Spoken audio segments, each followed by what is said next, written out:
हमने अपने पिछले लेक्चर में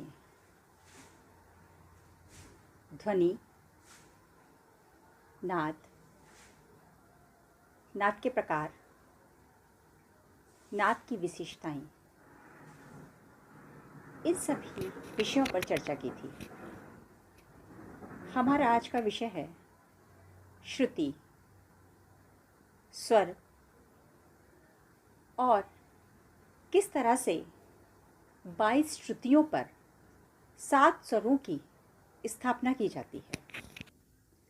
श्रुति वह आवाज़ जो गीत में प्रयुक्त की जा सके और आसानी से अलग अलग पहचानी जा सके, श्रुति कहलाती है।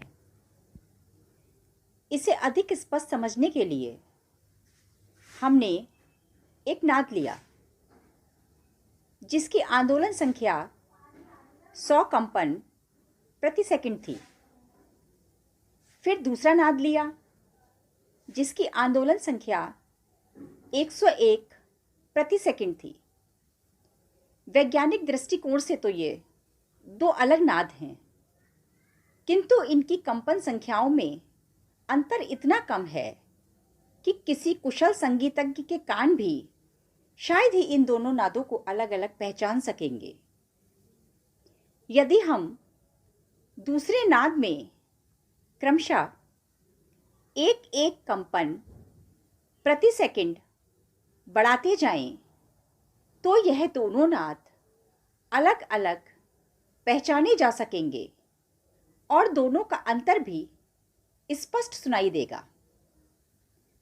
इसी आधार पर विद्वानों ने श्रुति की परिभाषा दी है कि जो नाद एक दूसरे से पृथक तथा स्पष्ट रूप से पहचाने जा सकें, वही श्रुति है। स्वर क्या है?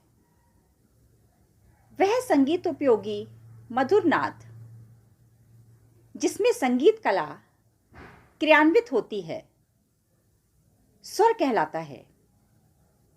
स्वरों के नाम हैं क्रमशः षडज, ऋषभ, गंधार, मध्यम, पंचम, धैवत और निषाद।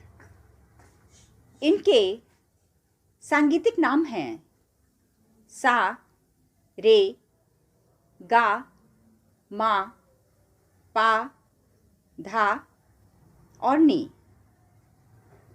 अब समस्या ये आती है कि श्रुति तो 22 हैं और स्वर हैं 7, तो किस तरह से हम 22 श्रुति में 7 स्वरों को विभाजित करें? तो यहाँ सर्वप्रथम हम 22 श्रुतियों के नाम जान लें, फिर उनमें स्वरों का विभाजन करें।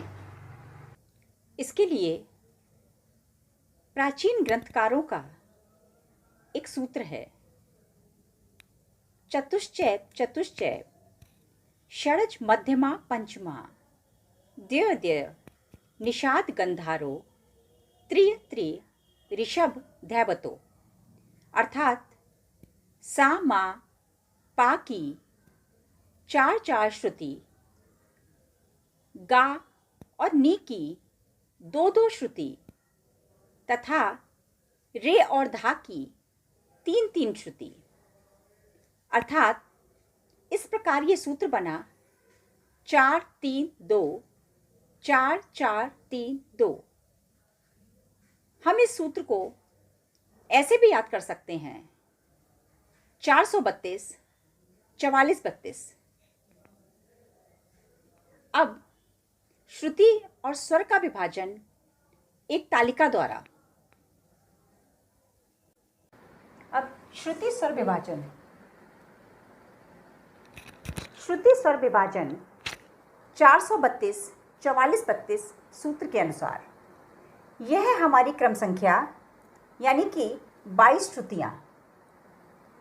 यह है श्रुति के नाम तीव्रा, कुमुदती, मंदा, छंदोबती, दयावती, रंजिनी, रतिका, रौद्री, क्रोधा, वज्रिका, प्रसारिणी, प्रीति, मार्जनी, क्षिति, रक्ता, संदीपनी, अलापनी, मदंती, रोहिणी, रम्या, उग्रा, शोभनी। ये हैं हमारी 22 श्रुतियों के नाम।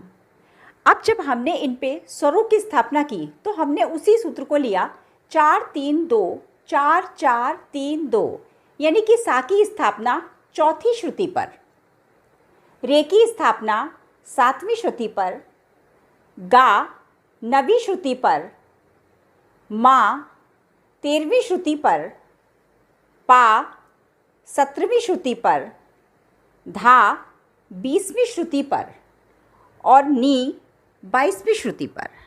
तो इसी तरह से प्राचीन काल और मध्यकाल में 22 श्रुति पे स्वरों का विभाजन किया गया।